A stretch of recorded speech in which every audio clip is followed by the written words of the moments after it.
سلام ومرحبا بكم اليوم في حلقة جديدة. هنا غادي نهضروا بكل صراحة وبكل طاقة إيجابية على مواضيع كتهمنا في كل يوم، تحفيز ونصائح بسيطة تقدر تبدل نهارك كامل.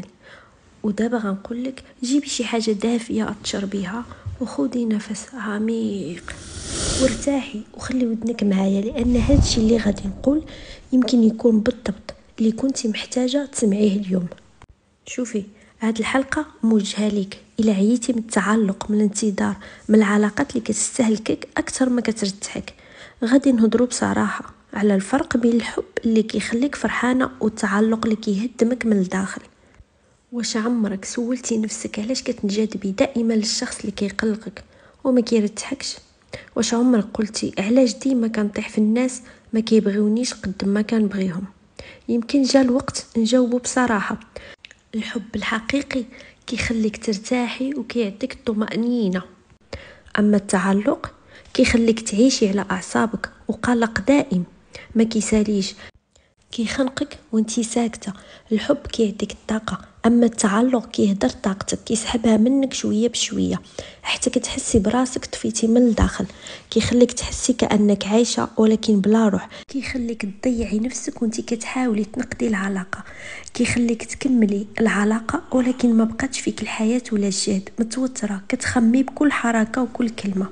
بزاف النساء كيظنوا أن القلق والإدمان على التفكير دليل حب قوي، وكيعتقدوا أن مشاعر التعلق القوي دليل على الحب، ولكن الحقيقة هاد المشاعر جاية من وجع قديم، استجابة نفسية لآلام قديم من الطفولة اللي كان فيها الحب مشروط. مثلا بحال غادي نبغيك إلا كنتي بنت مزيانة، غادي نعطيك الحنان إلا ما غلطتيش، وإلا كانت حتى البيئة كلها فيها خوف من الفقد، صمت وغدر، فتبرمج دماغك على أن القلق كيساوي الحب. ومن ثم كل ما كتلقاي شخص كيرتحك كتقولي هذا ممل، وكل ما كتلقاي شخص كيدخلك في الحيرة والقلق كتقولي هذا كيخليني نحس بالحياة. ولكن الحقيقة هذا ماشي حب، هذا إدمان على الأدرينالين، إدمان على الألم اللي تعود عليه نظامك العصبي. الحب الصحيح ما فيش مطاردات ولا صمت مؤلم، فيه وضوح وراحة، ما كتحتاجيش فيه تسولي واش باقي كيبغيني، لأن الأمان كيبان في السلوك والمعاملات ماشي في الوعود، لأن الأفعال هي اللي كتثبت الأمان.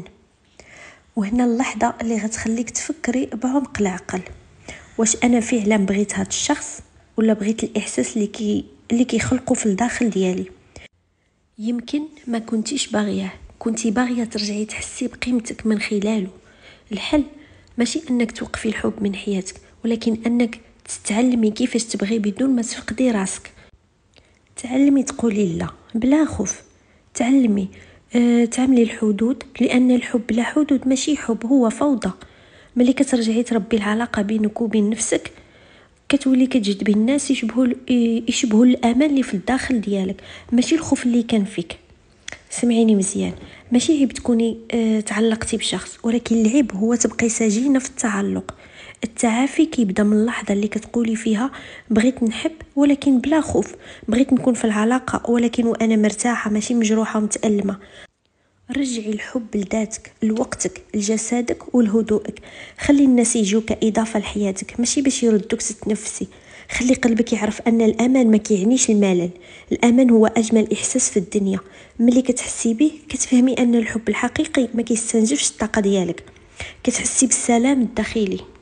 ملي تفهمي نمط التعلق ديالك كتولي تعرفي شنو تحتاجي فعلا، وتولي تختاري الحب اللي يفرحك ماشي اللي يستهلكك. واخا الطريق طويلة غادي توصلي، لأن الشفاء من التعلق هو أول خطوة نحو حب ناضج وأمان ما يهربش منك. وهذه كانت حلقة ديال اليوم، شكرا بزاف حيت بقيتوا معايا حتى لآخر لحظة.